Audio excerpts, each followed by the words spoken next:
Tapos ang laban. Hawak pa rin ni Zuofan sa leeg si Zugang na duguan at nanginginig. Biglang may malakas na sigaw na umalingaw mula sa likuran. Isang batang babae na may pulang buhok ang umiiyak. Sigaw nitong tumigil ka. Dagdag pa niya, huwag mo siyang patayin. Lumingon si Zuofan habang hawak pa rin ang kalaban. Ito si Xiaoning na tumatakbo palapit. Nakatayo si Zuofan at malamig na tumingin. Tinanong niya kung anong sinasabi mo. Dagdag pa niya, hindi ba lahat sila ay kalaban mo?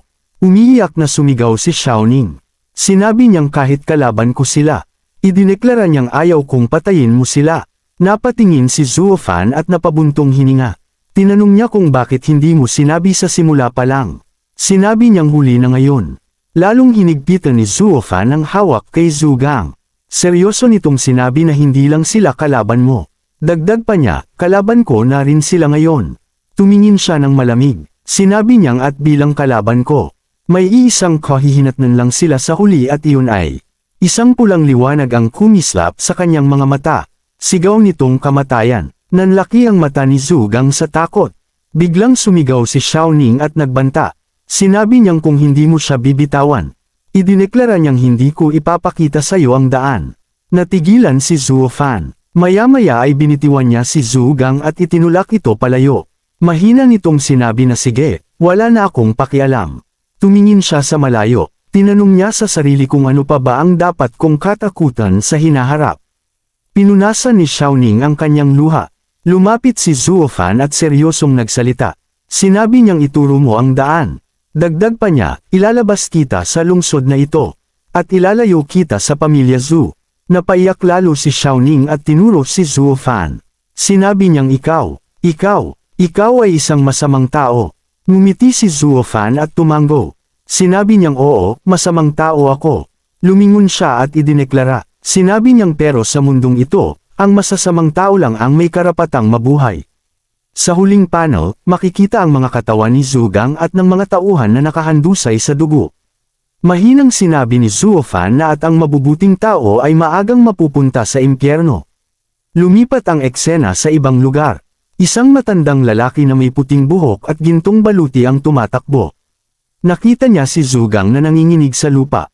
Sumigaw ito ng malakas. Tawag nitong Gang-er. Gulat nitong tinanong kung anong nangyari sa'yo. Lumuhad ang matanda at niyakap ang anak. Sumigaw ito at nagtanong. Tinanong niya kung sino ang gumawa nito sa'yo. Umiiyak si Zugang at hindi makapagsalita. Sa isip ng matanda, galit itong nag-isip. Sinabi niya sa sarili na si Gang-er ay hindi duwag. Dagdag pa niya, sa halip ay napakatapang niya. Tinanong niya sa isip kung paano nagawang takutin ang isang nasa ikawalong antas ng Chi Gathering sa maikling panahon. Idineklara niya sa isip kung gaano katindi ang master na iyon. Maya-maya ay tumayo ang matanda at nagngit-ngit.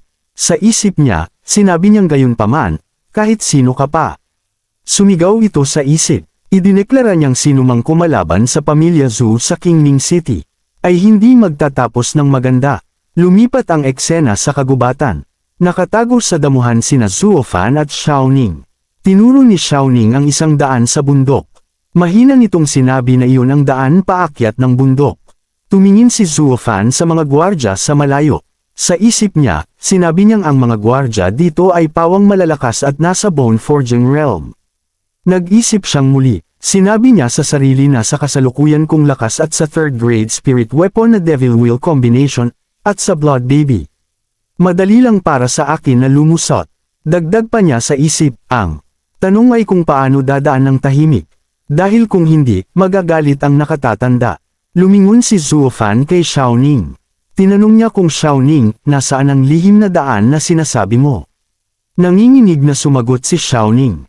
Sinabi niyang ay ikaw, sundan mo ako. Sa isip ni Zuofan, ninas siya. Tinanong niya sa sarili kung bakit ang tapang ng batang ito ay mas maliit pa sa daga. Habang naglalakad sila, patuloy ang pag-iyak ni Xiaoning. Sa isip ni Zuofan, sinabi niyang simula pa kanina ay umiiyak na siya. Dagdag pa niya, iyong mga nasaktan ay mga kalaban na humahabol sa iyo. Tinanong niya sa isip kung hindi naman sila pamilya mo. Bakit ka umiiyak? Napabuntong hininga si Zuofan. Sa isip niya, sinabi niyang wala akong pakialam, basta nangako ako sa kanya. Nag-alala siya at nag-isip muli. Sinabi niya sa sarili na ang kinakatakutan ko ngayon. Kapag dinala ko siya sa bundok, hindi niya kakayaning harapin ang mabangis na spirit beast. Dagdag pa niya sa isip, natatakot akong baka hindi kayanin ng tenga niya ang marinig ang mga etengal ng mga halimaw. Nakarating sila sa isang tahimik na lawan na napapalibutan ng puno. Huminto si Xiaoning at itinuro ang tubig. Sinabi niyang ito ang lugar. Lumingon siya kay Zuofan at ngumiti kahit lumuluha. Ikinwento niyang nung maliit pa ako. Madalas akong magtago sa tatay ko. Dagdag pa niya, at makipaglaro sa mga kapatid ko dito. Tumingin si Zuofan sa kuweba sa likod ng lawa. Sa isip niya, sinabi niyang napakaliblib ng lugar na ito. Dagdag pa niya, kung hindi dahil sa lokal na magtuturo ng daan. Hindi ito mahahanap ng mga dayuhan.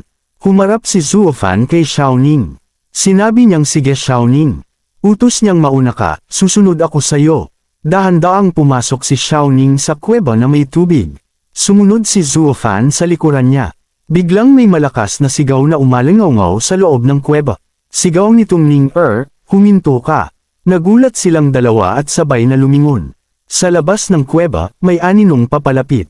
Isang matandang lalaki na may puting buhok at suot ang marangyang puti at gintong baluti ang humakbang papalapit. Sa isip ni Zuofan, nanlaki ang kanyang mata. Gulat nitong sinabi sa sarili na nasa tugatog ng Bone Forging Realm. Thank you mga boss. Dito na natapos ang chapter na ta. Stay tuned lang, ini-edit ko pa ang susunod na chapter. Like and subscribe para updated kayo sa mga upload natin.